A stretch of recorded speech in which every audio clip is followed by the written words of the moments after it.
نحمدہ و نصلی علی رسولہ الکریم اما بعد فاعوذ باللہ من الشیطان الرجیم بسم اللہ الرحمن الرحیم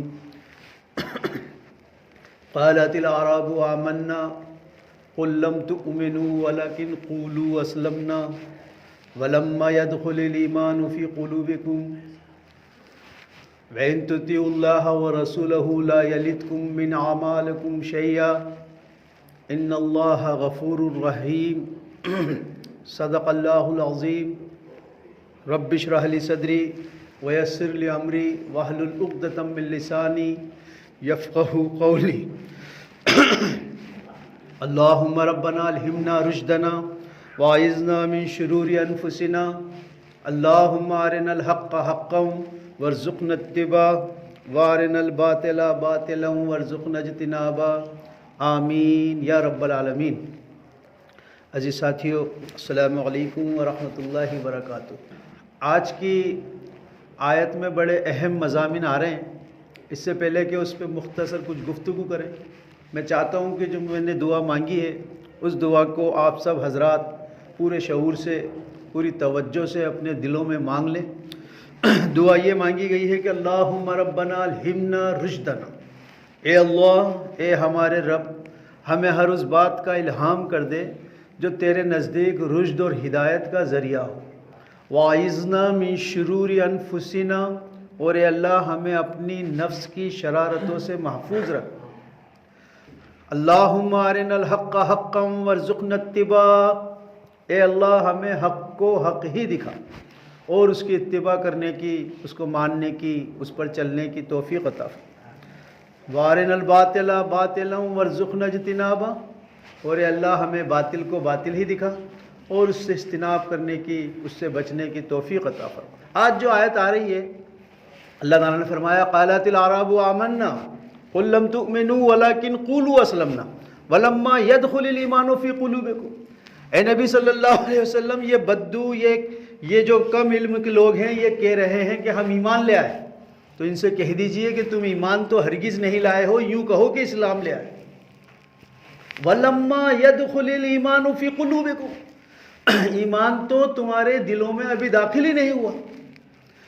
دراصل یہ ہے وہ اللہ تعالیٰ کی NRC، جہاں اللہ تعالیٰ نے ایک میزان قائم کر دی کہ دنیا میں لاکھ راشن میں ہمارا نام مسلمان ہو، ہمارے گھروں میں ہمارے والدین نے ہمارا نام مسلمان رکھ دیا ہو، گوشت بھی ہم کھاتے ہوں، لیکن اگر ایمان دل میں نہیں ہے تو اللہ تعالیٰ کی لسٹ میں، ایمان والوں کی لسٹ میں نام شامل نہیں ہوگا۔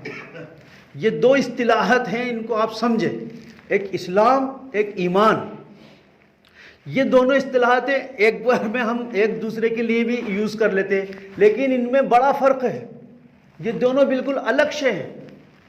انسان آج کے دور میں جو ہم جی رہے ہیں، اس دور میں انسان مسلمان پیدا ہوتا ہے اور اس کے بعد اس کو ایمان لانا ہوتا ہے۔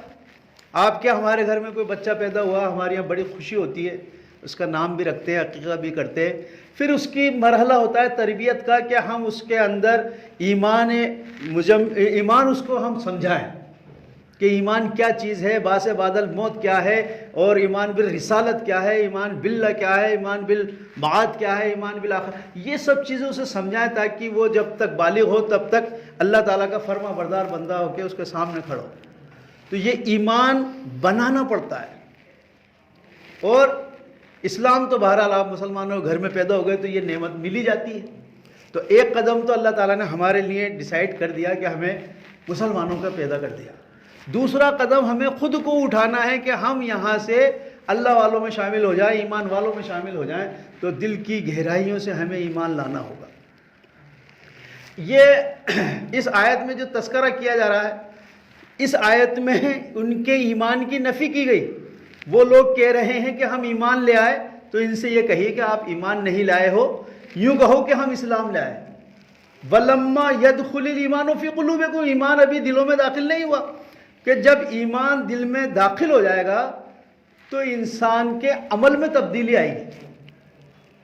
دیکھیے، ہم یہاں بیٹھے ہوئے، یہاں کہیں سے سانپ آ جائے، ہم سب بھاگ جائیں گے، حالانکہ ہم جانتے ہیں کہ ہر سانپ زہریلا نہیں ہوتا، لیکن گمان، ہمارا گمان یہ ہوا کہ ہو سکتا ہے کہ یہ زہریلا ہو، تو گمان کا نتیجہ یہ نکلا کہ ہم اٹھ کے بھاگ گئے۔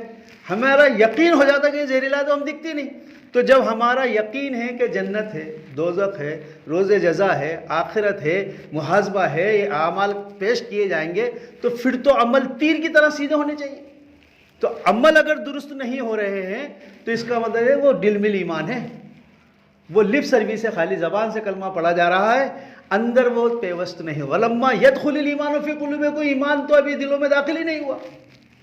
تو یہ یہاں پر اللہ تعالیٰ نے بالکل ڈیسائیڈ کر دیا۔ اچھا، یہ جو لیول ہے، جس لیول پہ آج کی مسلمان امت کھڑی ہوئی ہے کہ نہ تو مثبت طور پر مکمل ایمان ہے، نہ منفی طور پر نفاق ہے، یعنی ایک زیرو لیول آپ نے قائم کر دیا جہاں پر ہم کھڑے ہوئے ہیں۔ اگر آگے بڑھیں گے پلس میں تو ہم ایمان والے ہو جائیں گے، اور اگر ہم مائنس میں جائیں گے، عمل کرنا چھوڑ دیں گے، تو ہم منافق ہو جائیں گے کہ صرف دھوکہ دے رہے ہیں اللہ تعالیٰ کو، بعض چیزیں مان رہے بعض نہیں مان رہے۔ تو اچھا، یہ جو زیرو لیول ہوتا ہے یہ ایک جگہ پر برقرار نہیں رہتا، یہ تو وہ انٹا ہے، یہ وہ گولی ہے جو آپ بیچ میں رکھی ہوئی ہے، تو لڑکے گی، یا تو نیگیٹو جائے گی یا پوزیٹو جائے گی، یا تو آپ اچھا عمل کریں گے۔ آدمی ایک جگہ تو برقرار رہتا نہیں۔ اب لہذا اگر مائنس میں ہم گئے تو ہم منافق ہو جائیں گے، اور شیطان جو ہے وہ ہمیں کافر نہیں بناتا، منکر نہیں بناتا، وہ ہمیں جہنم میں نہیں دیکھنا چاہتا بلکہ جہنم کی گہرائیوں میں دیکھنا چاہتا ہے۔ لہٰذا ہمیں وہ کافر نہیں بنا کر کے ہمیں منافق بناتا ہے۔ کیوں؟ کیونکہ منافق کے لیے اللہ تعالیٰ نے کہا ان المنافقین فی الدرک الاسفل من النار، منافق تو جہنم کے سب سے نچلے طبقے میں ہوگا۔ اب یہ کوئی کافر نہیں ہے، یہ کوئی دوسری قوم کا بندہ نہیں ہے، یہ آپ میں اور ہمارے میں سے ہی ہوں گے۔ مائنس جا رہے ہیں تو یہ ہو رہا ہے، لیکن اللہ تعالیٰ نے اسی آیت میں ایک روشنی کی کرن مثبت طور پر، ایک خوشخبری کے طور پر بتائی، وَإِن تُطِيعُوا اللَّهَ وَرَسُولَهُ لَا يَلِتْكُم مِّنْ أَعْمَالِكُمْ شَيْئًا، کہ اگر تم اس حالت میں بھی اللہ اور اس کے رسول کی اطاعت کرتے رہے تو اللہ تبارک تعالیٰ تمہارے اعمال کو ضائع نہیں کرے گا۔ اب دیکھیے ایک چیز سمجھ لیجئے، نماز تو ہم پڑھ رہے ہیں نا، جیسی بھی ہے ٹوٹی پھوٹی پڑھ رہے ہیں، 5 وقت کی نہیں، 3 وقت 4 وقت، دھیرے دھیرے 5 وقت بھی پڑھیں گے۔ رمضان میں ہم روزے بھی رکھتے ہیں، اللہ والے زکوٰۃ بھی دیتے ہیں۔ تو اللہ تعالیٰ نے کہا کہ اگر تو تم منافق ہوتے تو تمہارا کوئی عمل قبول ہی نہیں ہوتا، تو تم منافق تو نہیں ہو۔ یہ تو ایک خوشخبری ہے کہ زیرو لیول پہ کھڑے ہو، عمل کر رہے ہو، دھیرے دھیرے بڑھ رہے ہو، تو یہ دھیرے دھیرے تمہارا بڑھنا تمہارے اندر ایمان پیدا کر دے گا۔ اعمال مت چھوڑو، جتنا ہو رہا ہے جیسا ہو رہا ہے اللہ قبول کرنے والا ہے، تو اعمال کنٹینیو کرتے رہیں گے تو ہم پلس کے اندر جاتے رہیں۔ جہاں ہم نے دل پہ ذرا سی گندگی آئی، لڑکے دھیرے دھیرے دھیرے منافقت کی طرف پہنچ جائیں گے، پھر عمل کوئی برا لگے گا ہی نہیں، بڑے سے بڑا عمل ایسا لگے گا جیسے کوئی ناک پہ سے مکھی اڑا دی، اتنا بڑا گناہ ایسے ہی کر جائے گا آدمی۔ تو یہ دھیان رکھیں کہ عمل نہیں چھوڑنا ہے۔ اس آیت کے اندر یہ بتایا جا رہا ہے لا یلتکم من اعمالکم شیئا، اللہ تعالیٰ تمہارے اعمال میں سے کچھ بھی ضائع نہیں کرے گا۔ ان اللہ غفور الرحیم، آیت کا اختتام ان الفاظ پر ہو رہا ہے کیونکہ اللہ تعالیٰ غفور اور رحیم ہے، وہ معاف کر دے گا، وہ معاف کرتا ہے اور وہ معاف کر سکتا ہے۔ کیوں؟ کیونکہ اس کا نقصان کچھ نہیں ہوتا۔ میں آپ کے یہاں نوکری کرتا ہوں، میرے سے آپ کا بہت بڑا نقصان ہو گیا، ایک بار کو آپ کہیں گے چلو جانے دو، لیکن وہ چیز اگر امپورٹنٹ تھی تو میرے سامنے آتے آپ کو وہ نقصان یاد آ جائے گا، کہیں گے ارے یار دل میں تو رکھیں گے۔ لیکن آپ کتنے ہی باغی ہو جائیں اللہ تعالیٰ کے، اللہ سے بغاوت کر لیں، بہت دور بھاگ جائیں، اللہ تعالیٰ کا نقصان کچھ نہیں کر سکتے۔ ایک حدیث کا مفہوم ہے کہ بنی آدم تمام انسان اگر مل کر سب اللہ والے ہو جائیں اور سب اللہ کی کبریائی بلند کرنے لگ جائیں تو بھی اللہ کی ذات اقدس میں ذرہ برابر ترقی نہیں کر سکتے۔ اور اگر سب گناہ گار ہو جائیں، سب اللہ سے باقی ہو جائیں، اللہ سے بغاوت پر اپنی زندگی گزاریں، تو وہ اللہ کا کوئی نقصان نہیں کر سکتے۔ کیوں؟ کیونکہ اللہ کا نقصان نہیں ہوتا، اس لیے اللہ تعالیٰ معاف کر دیتا ہے۔ اب وہ سب حدیثیں آپ کو یاد ہے کہ اللہ تعالیٰ اپنے بندے سے کتنی محبت کرتا ہے۔ یہاں ان آیت کے اندر یہ فرمایا گیا کہ قالت الاعراب آمنا، قل لم تؤمنوا ولكن قولوا اسلمنا ولما يدخل الايمان في قلوبكم. اے نبی صلی اللہ علیہ وسلم، یہ بادیہ نشین، یہ بدو ہم سے کہہ رہے ہیں کہ ہم ایمان لے آئے. ان سے کہو کہ تم ایمان تو ہرگز نہیں لائے ہو، یوں کہو کہ اسلام لے آئے. ولما يدخل الايمان في قلوبكم، ایمان ابھی دلوں میں داخل نہیں ہوا. اور وَإِن تُطِيعُوا اللَّهَ وَرَسُولَهُ لَا يَلِدْكُم مِّنْ أَعْمَالِكُمْ شَيْئًا، اگر تم اللہ اور اس کے رسول کی اطاعت کرتے رہے تو اللہ تعالیٰ تمہارے اعمال برباد نہیں کرے گا، کسی اعمال میں سے کوئی چیز ضائع نہیں کرے گا. ان اللہ غفور رحیم، اللہ تعالیٰ غفور و رحیم.